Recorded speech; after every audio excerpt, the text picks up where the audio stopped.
Hello ladies and gentlemen, IcyCaress here and welcome to Battle Royale in Fortnite, where today I'm going to be teaching you guys how to beat everyone in the game as a sneaky sniper without questioning your life decisions. Let's get into it.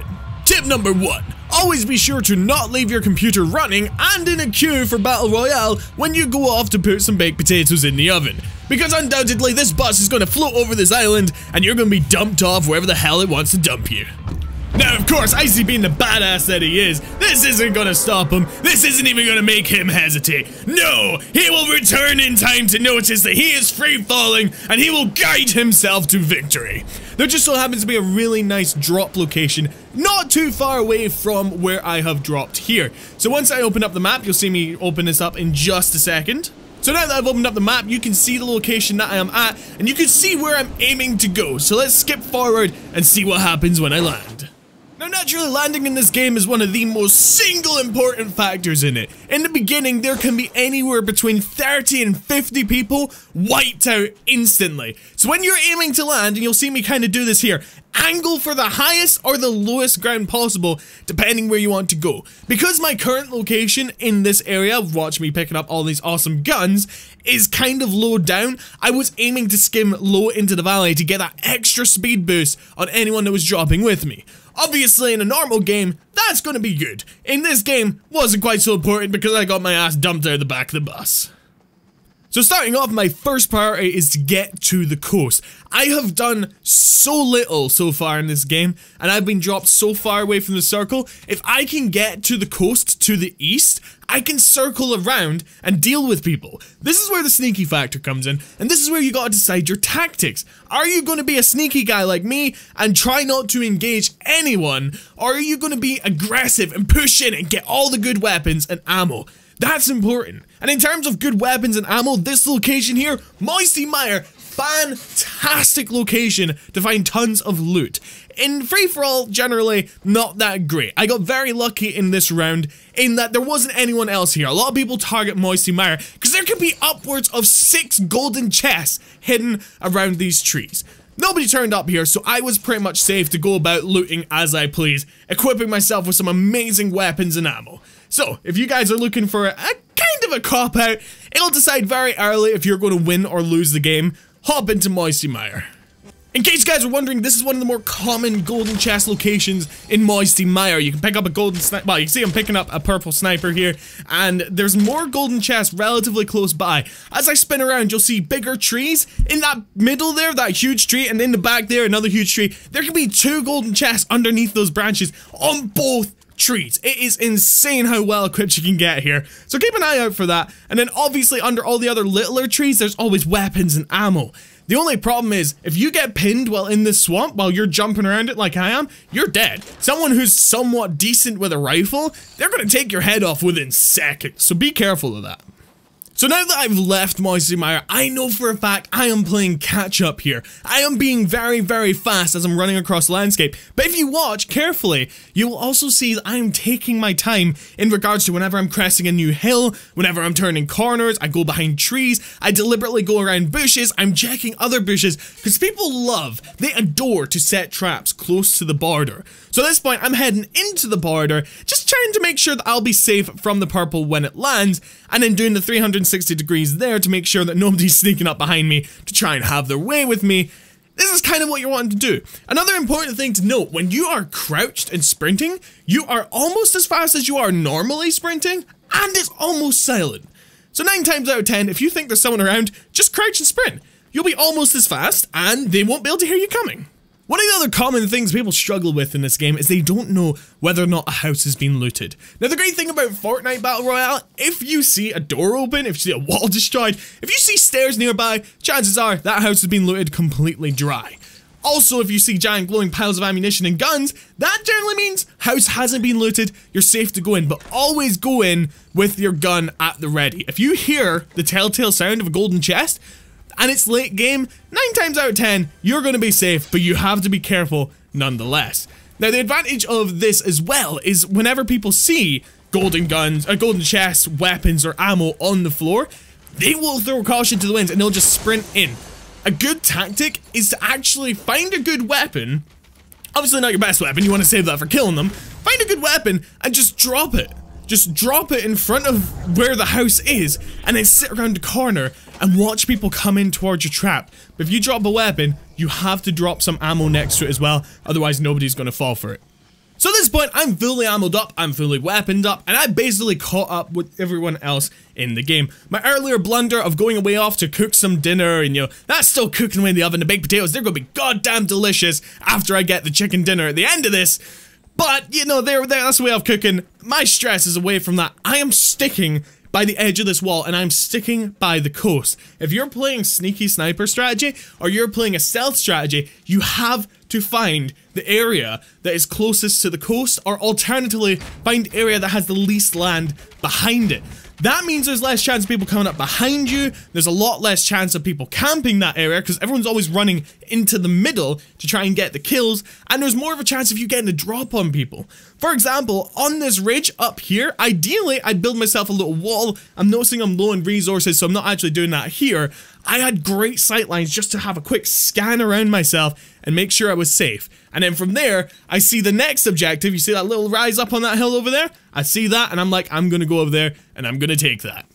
So I want to point out to you guys as well, at this point in this strategy, I am doing the sneaky strategy. I have landed at the far end. I've made my way all the way around.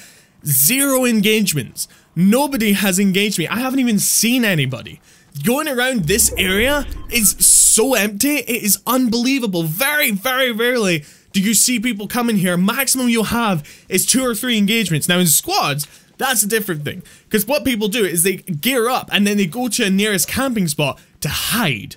They will just hide there with their full squad and you'll have some difficulty fighting around this area. But in solo mode, this area is amazing. Especially considering the fact that nobody's ever looting this area, and you just got tons of loot everywhere. So help yourself to it, pocket yourself some bullets, fill up your hat with soot and your boot for grub. If you guys don't know that, that's a World War II reference, and get your ass on the line because you're going to be rocking and rolling. So some time has passed, and at this point I have found exactly where I want to be. I was waiting for the shield to show me where its second location is, and this is absolutely perfect in terms of getting the high ground and looking for people.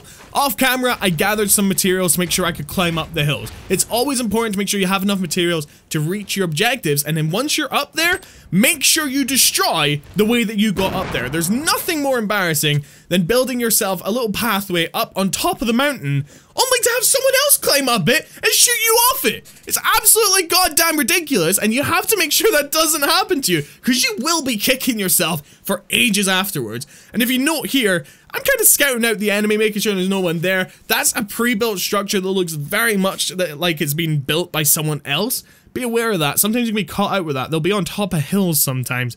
But at this point, I got a great vantage point. I'm just looking around, and there's my first engagement. Hostile, crouching in, moving behind the rock. This is where the sniper comes in handy. If you know about how far away they are, he's roughly 150 meters. You know about where to aim to get the headshot. So as you can see, I'm doing fairly well here. That one went a little bit high, and this one's gonna go a little bit low. But the one after that, bam! That was a damn good headshot. I also goddamn well mis-freaking commentated that, but you know what? We're keeping it in! I'm a professional Battle Royale guy! Get those snipes in, and make sure you learn your ranges. The semi-automatic and the non-semi-automatic, the other bolt-action rifle, they're very different in the ranges. They've got very different notches in terms of distances, you gotta learn them. Especially with the bolt-action, that's a lot of damage, but if you miss, you are fucked. So be prepared for that, and get ready to rock and roll. So this is us now on top of this high ground, and we're going to be waiting here for a little while. We're going to be waiting until the wall closes in and until we know where the next location is. So let's skip to that. So this is a wall closing in now, and we see the next location. And this is where I'm thinking to myself, right, okay, where can I go that will give me the best vantage point that's likely people aren't on? That hill right there? Perfect. Because a lot of people are going to be sitting inside Wailing Woods right now, taking cover behind the trees. Nobody's going to be thinking about climbing that because nobody's gone around the back of it. I know for a fact this entire area between southwest and northeast is completely clear. I have been keeping eyes on that this entire time. I have been planning for this. So all I need to do now is gather the resources, climb on top of that mountain, and I'm the king of the freaking world, and ain't nobody gonna be questioning my authority, so let's go.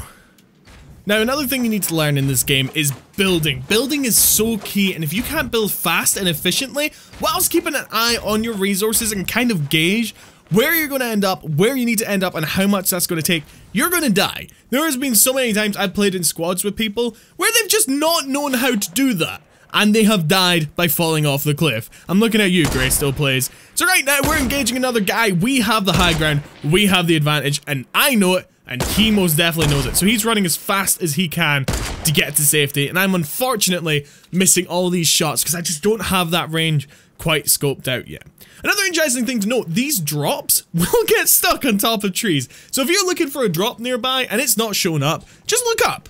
9 times out of 10, it'll be on top of a tree somewhere, bust down the tree and it'll drop down to you and you can get yourself the golden rocket launcher of legends. And this will be this guy executed. Now, I have a choice here. I can go down, pick up his resources, or I can stay up here and be safe.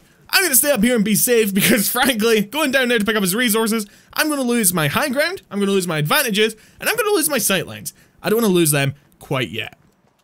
So it's at this point where you realize, looking at the circle, that I still have a vantage point on the very edge of this cliff. Now, unfortunately, I'm a little bit wary about actually going here, because if you sit on the edge of this cliff, you ain't got nowhere to run when the blue comes in. So you gotta be careful in situations like this. However, I did realize that there was a crate nearby, and that was when I dedicated to it, and unfortunately missed. Don't do that yourselves. However, I do fix this later on, the crate does drop, and I have a look at it. But it was probably for the best that I did miss, because there's a hostile right over yonder.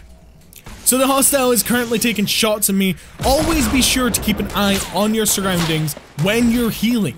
People are more likely than not going to try and take you out while you're healing, rather than when you're ready to engage and ready to kick some butt. However, for now, I am just sitting here in the final engagement. This final engagement is probably the most important one, and it's always the one that is critical to winning and losing in Battle Royale. This is where you annihilate the opposition, or you just die. And I'm sitting here, I'm very well equipped. I got my sniper, I'm in a good position, and I know where both hostiles are. There's one hostile hiding behind those trees, and there's one in that base. So all in all, I'm standing in good stead here. And there's that hostile over there. He's eliminated with a quick headshot, which just leaves this guy over here. Now, I know for a fact that he doesn't have many rockets left. He also knows that for a fact. If he had more rockets left, he would be pelting me with them as soon as he can. So what I'm doing here is I'm destroying the foundations of his base. That completely removes all his built cover. Whenever you're building a base, guys, always be sure to have more than one bit of foundation in it. And this is kind of where the battle gets a little bit more intense. You gotta be careful because the blue's going to come in and it's going to kill one of you. Not both of you, only one of you. So if you're not in the good position, which I have the position of strength, you are going to lose. And again, it's all about peeking. It's all about seeing where the enemy is and knowing what they're doing. So he's getting desperate at this point. He's trying to make his way in order to break my cover and take over my location, because if he can take over my location, he has won. He tags me here, and I get ready for the sniped headshot. Now, we get lining up our shot, we're waiting for him to move in. I know he's only got 50 seconds left before he has to move in, so my main objective here is to blow up that tree, pull out my sniper rifle, and always remember, folks, it's very important, you don't win them all, but you sometimes come close, and you gotta appreciate that.